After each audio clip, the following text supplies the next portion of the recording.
What up? It's your boy Nick Incredible Man. Yes, I am back at it again, and this is Digimon Adventure 2020, man. Dude, this was absolutely wonderful. We got Agumon, we got Greymon, we got Tai. Let's get into it. Just take it, don't wait for someone to break it. Take control, then don't just take it. Hey, you can make it happen, you just gotta take some action. Take the ship and be the captain. So, man, this was epic, and I loved every single minute of it. Now, before I talk about the actual episode, let's just give credit and honor where it's due. The soundtrack, the animation, the color scheme, everything in this was absolutely wonderful. You will get no qualms from me. Now, granted, I grew up on the dub version of Digimon where they were Tai, was it Izzy or Iggy?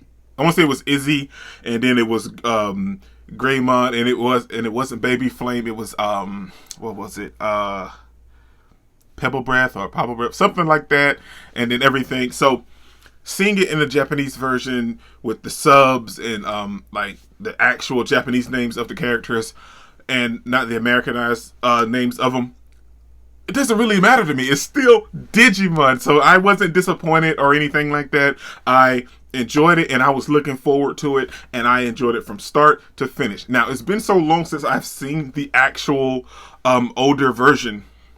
Now, I don't remember how it started, but I could have sworn it was that at that point they had already met each other, and they were at camp, and they got pulled into that because Agumon showed up in the real world a long time ago. Cause that's like how it tied into the first movie. Like Agumon showed up a long time ago to help Tai, and Kari seen it, and that's how, cause he was fighting this big bird Digimon. So like it seems like we're gonna get like a different retelling of like actual things that happened, and I'm okay with that because the animation was on point and it looked perfect.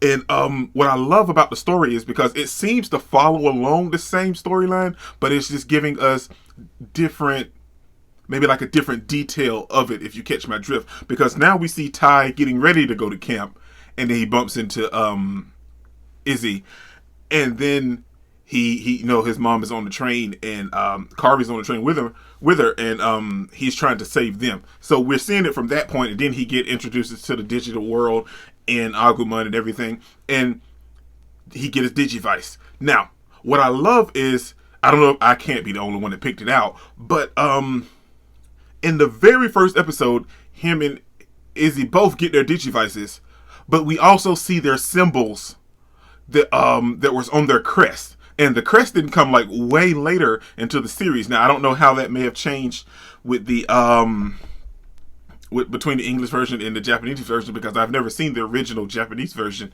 But I know the crest didn't come till later, and the crests were their own separate thing, and then later they got fused with their Digivices. Now it's showing that, like, because Tai's crest showed up on his phone, and then it put him into the digital world, and then he got his Digivice, and when Agumon was digivolving,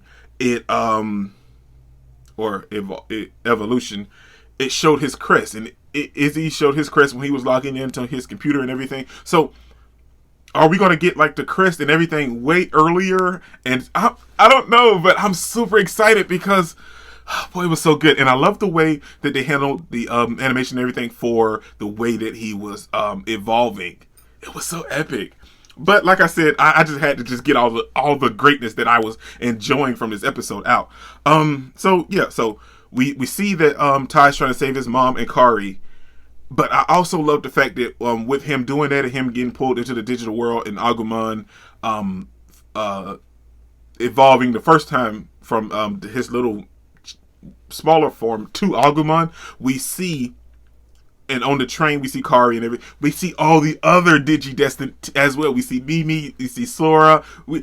Come on, man. It was so good to see the whole gang again. I was so happy to see everybody, and I was just like, oh, look, that's her. Then that's him. And then I can't wait to see their Digimon. It was so epic.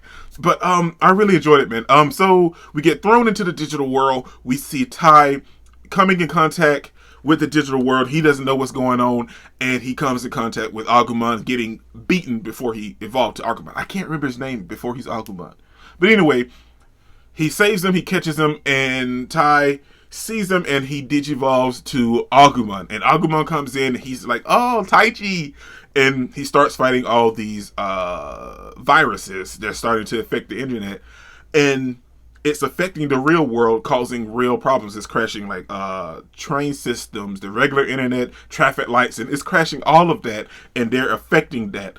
And Agumon is defeating some in a small section, and after he defeated them, Izzy told Tai that cleared up all the problems that was going wrong in that part of town. So after they defeated them, he was telling them he's getting a big surge from another part, and it still hasn't stopped the train line that his mom and Kari's on, and that's what Tai really wanted to stop. But we also see how it plays out on Izzy's laptop as well. It's like little cartoon you guys remember the game, like the little game where they done pets or whatever on these little devices, and you can feed your pet and they can grow and everything. My cousin had one of those. So anyway, that's what the characters remind me of when I was looking at it on Izzy's tablet.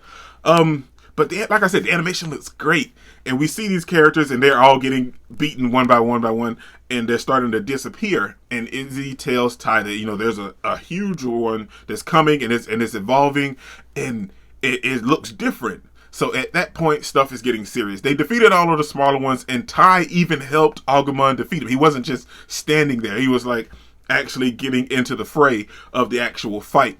So the next one digivolves, and it's going crazy. He's super big. He's putting out all this power, and Agumon digivolves into Greymon. And at that time, we see Tai's Digivice light up. It shows his crest, and that's so crazy because we didn't see the crest until later in the series. But it shows his crest. His crest lights up, and Agumon digivolves. And I love the way that they handled it. It's like they shined the light, it hit him, and then it kind of exploded a little bit, and Greymon's outline kind of popped up, and it showed Greymon, and then next thing you know, he popped up and we saw Greymon. It's not like the old one where like the little line shot up through the Digivice and it spinning around and showing you circles, and he kept showing different pictures, and he posed, and then he digivolved into Greymon. But I'm okay with this one. It's going to be simple, and it's going to dive right into the point, and it may be a lot quicker for them to digivolve than it was in the older one, since they may be coming on an attack a lot more. So Agumon digivolves into Greymon, and they have a full-blown fight. Greymon's protecting Tai, and Izzy's telling him that, you gotta hurry up because the trains are going to crash if not. So they defeat the monster, long story short, and it stops the trains. But what I loved was this just filled me with so much nostalgia, but it gave it to me in like a newer direction, and something that we didn't get from the original Digimon, that this feels new. It doesn't feel like I'm watching the old Digimon. It's just the same characters and everything. And I don't know how to explain it. It just feels so good. But I love the new design of the Digivices. They look more modern, I guess you could say. I mean, because back then it was older, so like they had to kind of speculate how tech would look. But now, like, we're in 2020. You pretty much got a general idea of how tech looks now. So them designing the Digivices to look more cooler. They're a little more wider in the hand. They're not this big anymore. They kind of fit their hands. It's pretty much about like that. And so it's nice to see the new Digivices, the new way that they digivolve. What else? The color scheme, the soundtrack was amazing. Of course, I was hooked from jump, and listening to all the music play in the background. And then at the end of the episode, we see Matt. What? Come on, man! Because we saw TK at the window when they were showing all of the other DigiDestined. We saw TK, we saw Sora, we saw Mimi. What's the dude's name with the glasses? Oh, if I wasn't thinking about it, I could have said it. Oh, but anyway, we saw all the DigiDestined, and then we didn't see Matt. And I was like, I wonder where Matt is. And then at the end, when Tai and Greymon defeat this other Digimon, Matt shows up. Come on, man. Okay, it's so epic, man. Yeah, I told you guys I'm super excited, and I can't wait to review the rest of this series. Oh boy, like this pretty much wasn't a review, man. I kind of just discussed it with you guys and talked about what I really enjoyed and seeing everything in new light. But oh boy, it was so epic, man. This is your buddy Incredible. Don't forget to smash that like button until you can't smash it anymore. Comment down below and I'll be sure to respond to each and every one of them. And subscribe, but only if you really want to, man. Remember, anime matters, anime is greatness, and anime is life. And we are all DigiDestined. Peace out, man. Are we gonna play now? Ready for the show? I'm about to take down, you already know. Get the fuck out of my face now, yeah, you gotta